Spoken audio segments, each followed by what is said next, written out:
चला बाळांनो, आज आपण लहान बाळांच्यासाठी सर्दी, खोकला, कफ याच्यावर रामबाण उपाय म्हणजे जादूची पोटली बनवूया।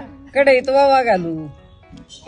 आपला ओवा भाजलाय, चटचट आवाज येतोय। आता याला काढून घेऊ। याला आहे ना सुती कापडावर काढून घेऊ। याची ना पोटली बनवून घेऊ। पोटली आहे ना अशी गरम गरम असतानीच बाळाच्या आहे ना असं छातीला आणि तळपायाला शेकायचं आणि तसंच तळ हाताला असं नाकाला पण शेकायचं। आणि बाळ जर शांत झोपलेला असलं ना त्याच्या नाकाजवळाची पोटली ठेवून द्यायची। याच्या वासाने ना बाळाचं नाक मोकळं होतं आणि असं सर्दी खोकला होत नाही आणि बाळाचा आहे ना कफ पण कमी होतो। आणि आंघोळ घातली बाळाला मग असं शेकवायचं। हे ना जादू बिदू काही नाही बरं का बाळांनो।